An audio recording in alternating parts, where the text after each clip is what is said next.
আপনার একটু পুরনো গল্প জানতে যাচ্ছিলাম। আপনার লেখার থেকেই জানতে পারলাম যে এক সময় পাইকারি মাছের আড়তে কাজ করেছেন, ভার্সিটিতে প্রেজেন্টেশন দিতে গিয়েছেন ভাড়া করা শার্ট জুতা পরে, সুপার শপে কাজ করা হয়েছে। ওই সময়ের দিনগুলি কেমন ছিল? এবং লিখেছেন যে টাকা খরচ হবে বলে বন্ধুদের সাথে আড্ডা দিতাম না। সেখান থেকে এখন আপনার নিশ্চয়ই অনেক বন্ধু হয়েছে। এই যাত্রাপথটা কেমন ছিল? এই যাত্রাপথটাকে আমি অনেকেই হয়তো বা বলবে যে এটা অনেক স্ট্রাগল ছিল, কিন্তু এটা স্ট্রাগল বলার ভুল হবে। এইটা ছিল আমার মানে আজকের দিনে এসে পৌঁছানোর একটা সিঁড়ি। প্রতিটা সিঁড়ির এক একটা ধাপ ছিল। আমি যখন কলেজে পড়ি তখন আমি এক ইলেকট্রিশিয়ানের সহযোগী হিসেবে কাজ করেছি। তখন সেই কাজগুলো ভালো ছিল। এরপরে যখন ঢাকায় চলে আসি, ঢাকায় আসার পরে বিভিন্ন সময় সুপার শপে কাজ করেছি। সুপার শপের সেখানে হ্যাঁ মাছ কাটার কাজ করেছি। সেখান থেকে যেহেতু আমি গ্রামে বড় হয়েছি, আমি মাছ কাটতে পারতাম ভালো, আমার মার কাছ থেকে শেখা। তো সেটা আমার কাজের দিয়েছিল।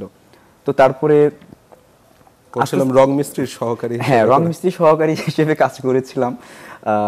তো এই কাজগুলো করতে হয়েছে কারণ যেহেতু আমি ঢাকায় থাকতে হয়েছে। আমি পড়াশোনা করার ক্ষেত্রে আমার বাবা যে অর্থ দিতেন সেটা দিয়ে আমার কলেজের খরচটা হতো, কিন্তু আমি নিজের জন্য যে খরচগুলো সেগুলো চেষ্টা করতাম যে এইভাবে করার। আমি আবার থিয়েটারে তখন কাজ করি।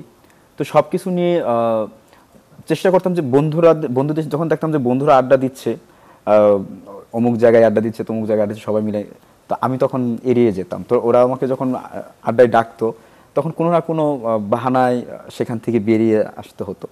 কারণ হলো আড্ডায় বসলে তো খরচ করতে হয়, তা আমার তো খরচ করার সে সামর্থ্য ছিল না। তো যে কারণে বন্ধুদের সাথে আড্ডা হতো না, বন্ধুরা থেকে দূরেই থাকতো সবসময়। আমি ক্লাস করতে পারতাম না নিয়মিত, যে কারণেই প্রতিটা একটা সেমিস্টার যদি 12টা ক্লাস হতো তার মধ্যে হয়তো 2টা ক্লাস আমি করেছি, বাকিগুলো করতে পারিনি। যে কারণে ক্লাসে অনেক কথা শুনতে হয়েছে শিক্ষকদের। এমনও হয়েছে আমাকে পরীক্ষায় বসতে দেয়নি, আমাকে পরীক্ষার হল থেকে বের করে দিয়েছে শুধুমাত্র ক্লাস করতে পারিনি বলে। এমনও হয়েছে। তো এই বিষয়গুলো আমার কাছে এখন খুব মনে হয় যে হ্যাঁ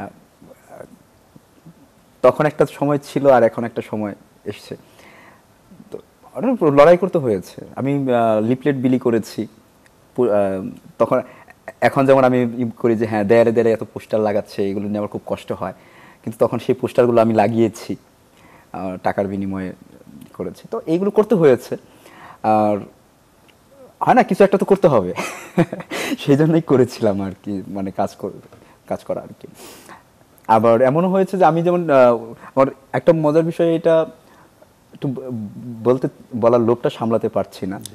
আমি যখন প্রশিক্ষণ নিতে যাই পর্বত আরোহণের উপরে, তো আমার জুতা ছিল না, কেস ছিল না যে জুতা পরে আমি যাব। তো তখন আমি ঢাকা শহরের ফুটওভার ব্রিজের নিচে এখন কিন্তু অনেক জায়গায় সেকেন্ড হ্যান্ড জুতা পাওয়া যায়, একটু কিছু ছেঁড়া থাকে, কিছু ভালো থাকে। তো সেখান থেকে বেছে বেছে আমি এক জোড়া জুতা কিনেছিলাম। সেই জুতা পরে আমি আমার পর্বত আরোহণের মৌলিক প্রশিক্ষণ করে আসি। আর যেটা বলছিলেন যে প্রেজেন্টেশন দিতে গিয়েছিলাম, কারণ প্রেজেন্টেশন দিতে হলে তো ফর্মাল ড্রেস পরতে হয়, সাদা শার্ট, ফর্মাল প্যান্ট পরতে হয়, কালো প্যান্ট পরতে হয়েছিল, শু পরতে হয়েছিল, সেগুলো আমার ছিল না।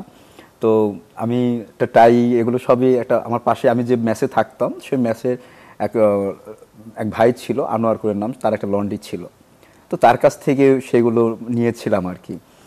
আর আমার রুমমেটের ছিল, তার একজোড়া জুতা ছিল, তো সেইগুলো পরে গিয়েছিলাম প্রেজেন্টেশন দিতে। তো সেটা নিয়ে একবার লিখেছিলাম। তো সেই লেখাটাই হয়তো আপনারা দেখেছিলেন আর কি। হয়তো জীবনের এই পর্যায়ে এসে মনে হয় না যে মানুষের অবহেলায় কি যায় আসে? আর অসংখ্য মানুষের ভালোবাসা থাকে সাথে। না, অবহেলা এরকমও হয়েছে যে মানে পাহাড় পর্বতে যে মনে হয়েছে না যে এই সব অবহেলাগুলি আসলে তুচ্ছ, মানে এগুলো জয় করার সামর্থ্য আমার আছে। হ্যাঁ, এখন তো সেটাই মনে হয়। এখন তো মনে হয় যে সেগুলো তার কোনো কিছু ছিল, সেগুলো তো একটা জীবনের একটা অংশ ছিল। কিন্তু সে সময়গুলোতে অনেকটাই কষ্ট হতো। যে এমনও হয়েছে যে মানে আমি লাঞ্চ করব, পকেটে টাকা নেই, তখন খুঁজে দেখতাম যে আশেপাশে কোন বড় ভাইয়ের অফিস আছে। হ্যাঁ, হয়তো কারণ বাজারে আছি, তখন কোন বড় ভাইয়ের ওই আশেপাশে কোনো অফিস আছে, গিয়ে তার সাথে দেখা করতাম। তো দেখা করতে গেলে সে লাঞ্চ করাতো। তো এরকমও হয়েছে, এবং অনেক সময় হয়েছে যে হ্যাঁ গিয়েছি কিন্তু হয়তো বা না খেয়ে আবার ফিরে আসতে হয়েছে। এমন হয়েছে যে একটা সিঙ্গারা খেয়ে দিন কাটাতে হয়েছে। তো সেই সময়গুলো ছিল, মানে যখন আমি কলেজে পড়েছিলাম সেই সময়গুলো আমার জন্য বেশি চ্যালেঞ্জিং ছিল।